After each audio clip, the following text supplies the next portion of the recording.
Hi. I have previously tried to warn people about NFTs and cryptocurrency. And um, last year, Donald Trump did something that just boggles my mind. But I totally understand why he did it. So he used to hate crypto and NFTs. He used to revile them all the time, and then he did an about face, and he has been very much in support of them since then. And it's really simple if you think about it, because if you have, how shall I say this? Um,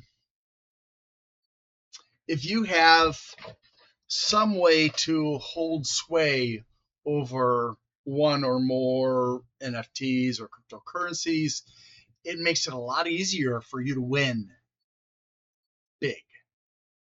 A lot of people lose their money. A lot of people are very foolish and either convince themselves or are convinced by grifters to put in their life savings, and they lose everything. Some people are lucky. Some people become millionaires, billionaires, but the vast majority of people lose their money. And there are so many stories about that out on the internet. You can see all kinds of videos. It's heartbreaking because this is basically the same thing as foreigners calling in from wherever around the world to scam your grandparents and your children out of money, um, except it's being done by people here in the United States to you. So it's domestic scammers. Um, so if you happen to have an edge, it can make it much more likely that you will do well. But still, it's risky. But if you are the president and you make an executive order that is approved that allows you to replace all of the executive branch staff with people who are loyal to you, which means you control the SEC, the DOJ, the DOD, and all these other departments within the executive branch. That means what the laws say don't matter so much anymore unless the Supreme Court is willing to stop you, which this Supreme Court isn't particularly interested, the majority anyways, in stopping Trump from doing what he's doing. Also, you have to keep in mind that when it comes to the blockchain, which is the transactional system that's used to decentralize the record keeping and stuff of all these transactions that have occurred, um, it's a great way of hiding money laundering. It's a great way of hiding bribes, and other criminal transactions of all kinds. So if you were, say, a politician and you wanted to receive dark money directly without anybody knowing about it, crypto is a great way to do that. And it provides a lot of anonymity. Now, it is possible that eventually you'll make a mistake, or you've already made a mistake and not realized it. And that mistake will eventually tie you back to all these criminal transactions you've performed. And that's how they've caught some of the biggest crypto criminals, is because they were able to connect the criminal to identifying information like email addresses, for example. So there's a lot of risk, but there's a lot of reward, and there are websites out there that basically help you launder money, because what they do is you put your money in and then it gets mixed in with everybody else's money. So they know how much money you put in, but then it doesn't go out in the same amount, and it doesn't go back to the same account. It goes to other accounts in smaller amounts. It gets broken up into pieces. So then it's very, very difficult to establish where all that money went. And these randomizers, justifiably, I would say there's no legitimate reason to have a randomizing website other than to conceal criminal activities. Um, Now, whether those criminal activities are also unethical or immoral is another story.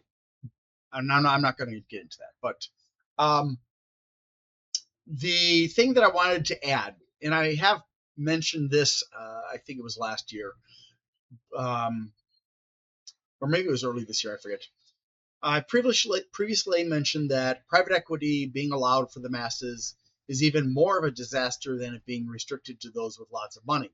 There are videos out there. CoffeeZilla, I think, has done a video about private equity, and Patrick Boyle, Boyle, he's done an excellent video on it. That's even better than CoffeeZilla's. Sorry, Steve, but Patrick did a better job. So I can recommend the one from Patrick Boyle is called the $3.5 trillion crisis no one is talking about. Um, so now keep in mind that when the rich got private equity into the bonds market, it caused billions in losses over ever since that was added. Lots of losses have occurred. Um, having gotten Trump to add not just private equity, but also crypto and NFTs to the pension fund market means that you now have much higher risk depending on what you choose. So if you're if you have investments in like pension fund markets or bond markets, be careful to tell the company that's helping you, if you're not doing it directly, that you do not want any private equity or private credit. You do not want NFTs or cryptocurrency of any kind because they're high risk, very high risk. Um, Now, a brief explanation of private equity. Many companies have been destroyed by private equity firms because their business model, which has an entirely different group of laws binding it, is to maximize profits or drain it like a vampire. That is what Joe Kennedy used to do when he wasn't busy smuggling alcohol. He destroyed company after company and made a lot of people lose their livelihoods while he screwed them over. The Kennedys are not a noble family. Their money is dirty, just like pretty much all of the other rich families. Judging by the behavior of RFK and Congressman Kennedy, nothing has changed. Boomers, stop idolizing JFK. He was a womanizer and adulterer, among other crimes. About crypto. These largely unregulated currencies come in three main forms: regular crypto, stable coins, and meme coins. The value of crypto is determined the same way as stocks and bonds, investor money, except there's nothing solid behind it other than the money. You put in real money to get not real money. The more investors there are, the more the coins are worth. There is nothing solid backing these coins, and although some companies have made bold statements of adherence to standards, anti-theft and anti-money laundering, auditing, and more, there have been so many scams for both regular and stable crypto that they are a gamble. Of the three, the last, which is meme coins, is the worst, being nothing more than a short-term scam, with notable exceptions like Trump and Melania coins, where the price is pumped up and then people abandon it fast so that they make a profit. It is at best a gamble, and at worst, it is fully rigged. You can lose your money on meme coin sites like Pump Fund. It's extremely rare to hear of a meme coin that is actually solid, but the exceptions include Dogecoin and the two I mentioned previously. The difference between these three is that Doge was started as a joke, but accidentally became legitimized by investors, whereas Trump is using his meme coins to cash in both on the scam and on overseas bribes, which are washed of identification due to the blockchain. Now, stable coins are typically tied to the US dollar, but they can be tied to something else. The name implies that they're stable, but in reality, stable coins are almost as prone to being scams as regular crypto. There's a long list of crypto companies and repeat scammers in this space. If you're not following channels like CoffeeZilla and others and taking notes of familiar names and faces of the criminals, you'll probably get screwed. One very famous one is Sam Bankman-Fried. Unlike some of the other grifters in the crypto and NFT space, he has somehow skated free, or not skated free, of his criminal indictments, whereas others have been pardoned by Trump after he got bribes from them. Okay, now, about NFTs. Yeah, uh, they are not images and videos. That's what people think because they don't understand. Let me give you an analogy. There's a telescope pointed at something interesting, and you can look through it. You own the telescope. You do not own what it's pointed at, and you have no way to point it elsewhere. If, however, some developer decides to destroy it, that is the thing that you're looking at, the view, you lose that view, and it may not be replaced with something of equal or greater enjoyment. That is an NFT. So if someone takes the server down for the image, they change it, or whatever, there's nothing you can do about it. You never own that image anyways. And while NFT means non-fungible token, which means a unique item, and the image should be unique, but may not actually be. It may actually be used elsewhere or may be represented elsewhere. There is a man who has collected images of pretty much all of the NFTs, as far as like the actual images and videos, as kind of I don't remember the reason he did it, but he had a noble reason for it.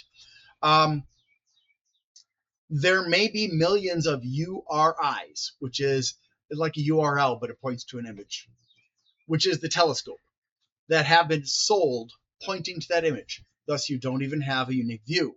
So how can it be called an NFT? That's because each URI is different, just like each URL is different. Okay? So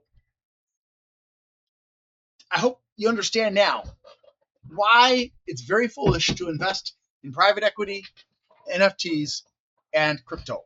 By the way, your cryptocurrency and NFTs can be stolen if someone gets into your digital wallet.